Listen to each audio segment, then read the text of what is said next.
Matt Yoakum. An interesting practice session. The top two cars, Dale Earnhardt Jr. and Jeff Gordon, turned in both. They tied for the fastest times. Jeff Gordon, now you're on a drive for 5 poles here at Martinsville. How much is left in that car? I'm hoping a little bit. I don't feel like we got our best lap in practice. Track got pretty tight there at the end of practice, so we weren't as good as I felt like we could have been, but we made some great adjustments and looking forward to trying to lay down a lap here again. You said you had a big thing you had working? Yeah, I got to do a little promoting here. I think it's a great opportunity, but it's for charity, the Jeff Gordon Foundation. But we've got a Chevy Monte Carlo special edition Jeff Gordon Hendrick Motorsports Chevrolet. We've got a raffle. You can buy a raffle ticket for $100, and in December I'm going to draw a name and hand somebody the keys to that thing later on. I'll buy about 15 tickets. I'll borrow the money from Mike Joy. Jeff Gordon looking for his 5th pole here at Martinsville. 12th. What was that? I got you for 15. Okay, Mike Joy will write the check for me. To Marty Snyder. I can find some guys who will buy a ticket for that raffle. Jeff Gordon just sold Matt Yoakum 15 tickets to a raffle at $100 a pop. You want to buy one, Junior? What are we raffling? I think it's a Chevrolet Monte Carlo for Jeff Gordon's charity, so you could spring for 15, couldn't you? Certainly. We'll fire up the wind tunnel again on Monday. Dave Despain and you. 9 p.m. here on Speed Channel. Jeff Gordon's last win came right here 22 races ago. He's been victorious here 4 times and has 4 Bud poles. And I tell you, we talk a lot about Ryan Newman's qualifying efforts. This guy right here has matched Ryan Newman's top 10 starts in 2003 with 22, and he has 3 Bud poles. Remember, he sat on the pole and won the race here in the spring, and this is the very car that he did it with.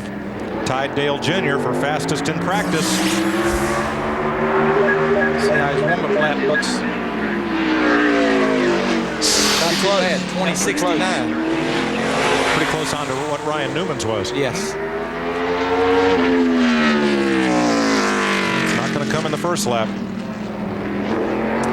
car really looks like it's rotating through the middle of the corner good, which is the real secret here. If you can get that thing to go through the middle of the corner, he's going to be second quickest at a 20:37. Pretty good first lap. Watch that light. He only needs to pick up 2 100ths to take the pole away from Junior. Green right now. Halfway down the back There it is. Still first.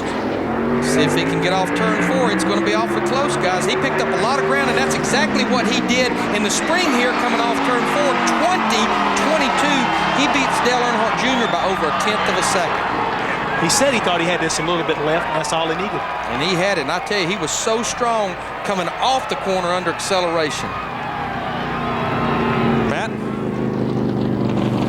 And Jeff Gordon, now we talked at the beginning of the show, how tough knowing the lap that Junior cut, how much that you had to pick up, but how difficult not to overdrive the car. Well, there's 2 things. I didn't feel like we got the best lap in practice, and we made some adjustments that I hoped would make the car better, and it did. But he put down a good lap, by far the fastest lap all day, and it does add some pressure. And I just tried to do our normal thing where it'd be real smooth, put that first lap in, and then see where I can go after it. And I drove into turn 1 and got through 1 and 2 really good on the second lap. So I was afraid I was going to overdrive into 3, so I eased up a little bit on it going into 3, but I got off of 4 really, really strong. So great effort by this team. I couldn't be more proud. All the guys back in the shop were cranking some great engines and great power and great race car here. We've certainly loved the short tracks this year, and I hope we can hold on to this pole. Now this weekend is starting out a lot like it did back in the spring, didn't it? Yeah, but there's still a lot of hard work left to go before it's all over on Sunday. And we've been on a roll here, top 5s lately, and this team is definitely ready to step it up a notch. He's on the pole. Tony Stewart's on the track trying to knock him off. Matt. 3 poles in the spring for Jeff Gordon. Now his first pole for the fall race. Now it's starting to look a lot like the spring race here. I didn't know that we hadn't won one in the fall, so that's awesome. This has been a great track for us, especially the last few times we've been here. And I knew when we brought Robbie Loomis on that he could help us and bring something to the table here at Martinsville, and he has. We've been strong here in the past, but I think we've stepped it up a notch, and certainly doing it on qualifying day pays a lot, because that number 1 pit stall, that track position, and we've got a great race car and race team, and we've been able to show it here lately in the last 4 or 5 races, and hopefully we can show it again all weekend long here at Martinsville. This team is certainly on a roll. 4 straight top 5s entering Martinsville, trying to do what he did in the spring, win from the pole. Mike? 46th career pole for Jeff Gordon. For all of us at Martinsville Speedway, congratulations to Jeff Gordon, and so long.